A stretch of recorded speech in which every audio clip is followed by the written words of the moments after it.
اعوذ باللہ من الشیطان الرجیم بسم اللہ الرحمن الرحیم السلام علیکم ناظرین، کہا جا رہا ہے کہ پاکستان تو جیسے سعودی عرب سے دور ہوتا جا رہا ہے، اسی طرح بھارت سعودی عرب کے قریب تر ہوتا جا رہا ہے۔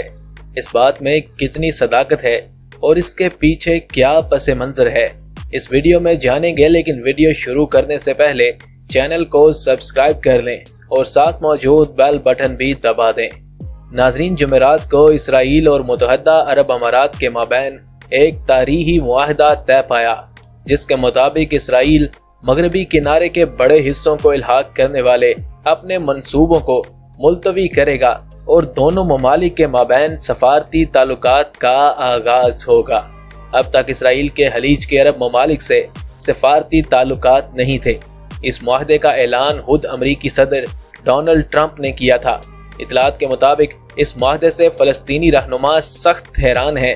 عرب نیوز کے مطابق فلسطینی صدر محمود عباس نے اس معاہدے کے بعد عرب لیگ کا اجلاس بلانے کی تجویز کی ہے۔ انہیں خدشہ ہے کہ اس معاہدے کے بعد دیگر خلیجی ممالک کی بھی اسرائیل کے ساتھ مضبوط دوستی ہو جائے گی۔ ناظرین، ایک طرح سے ان کی تشویش بھی جائز ہے۔ متحدہ عرب امارات کے اس فیصلے پر دیگر اسلامی ممالک کا ابتدائی رد عمل ان کے لیے کچھ حوصلہ افزا نہیں ہے۔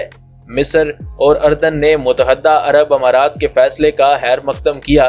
یہ پیش رفت خلیجی ممالک، مشرق وسطیٰ اور دنیا کے دوسرے ممالک کے مابین تعلقات کو متاثر کرے گی، جن میں انڈیا بھی شامل ہے۔ اسرائیل میں رہنے والے سینئر صحافی ہریندرا مشرا کا کہنا ہے کہ اس وقت دنیا کے مسلم ممالک واضح طور پر 3 کیمپوں میں تقسیم ہیں۔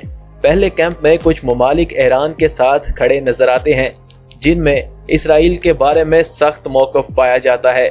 دوسرے کیمپ کو سعودی عرب اور متحدہ عرب امارات لیڈ کرتا ہوا دکھائی دیتا ہے، اور ایک تیسرا گروپ ہے جس میں ترکی، ملائیشیا اور پاکستان شامل ہیں۔ مجموعی طور پر اس فیصلے کے بعد عالم اسلام کی تقسیم میں اضافہ ہوا ہے۔ ناظرین، کیا متحدہ عرب امارات اور اسرائیل معاہدے کا انڈیا پر بھی اثر پڑے گا؟ ایسی صورتحال میں سوال یہ پیدا ہوتا ہے کہ اس فیصلے کا انڈیا پر کیا اثر پڑے گا۔ ٹائمز آف انڈیا کی سفارتی ایڈیٹر اندرانی باغچی کے مطابق اسرائیل اور متحدہ عرب امارات دونوں کے ساتھ انڈیا کے اچھے تعلقات ہیں۔ مشرق وسطیٰ میں علاقائی سلامتی کے حوالے سے اسرائیل اور انڈیا کی سوچ ایک جیسی ہے۔ متحدہ عرب امارات ایک ابھرتی ہوئی طاقت ہے، لہٰذا اگر یہ دونوں ممالک اکٹھے ہو رہے ہیں تو انڈیا اس کا خیر مقدم کرے گا۔ لیکن کیا ان دونوں ممالک کے اکٹھے ہونے سے پاکستان کو الگ کرنے کے لیے کوئی معاملے پر اثر پڑے گا؟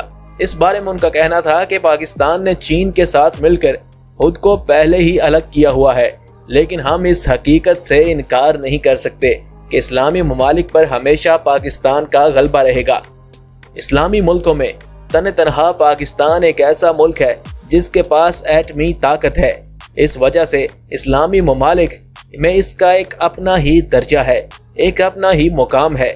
انہوں نے کہا کہ اگر پاکستان تھوڑا سا الگ ہے تو وہ اس کی اپنی ایک پالیسی ہے۔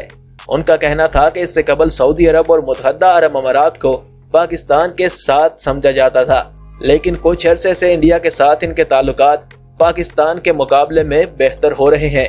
اس کی مثال کے طور پر انہوں نے کہا کہ گزشتہ سال اسلامی تعاون تنظیم یعنی OIC کے اجلاس کا ذکر کیا، جس میں انڈیا کو خصوصی مبصر کے طور پر بلایا گیا تھا۔ حالانکہ پاکستان ایسا نہیں چاہتا تھا، پاکستان اس دعوت کے خلاف تھا، لیکن UAE نے پاکستان کی ایک نہ سنی۔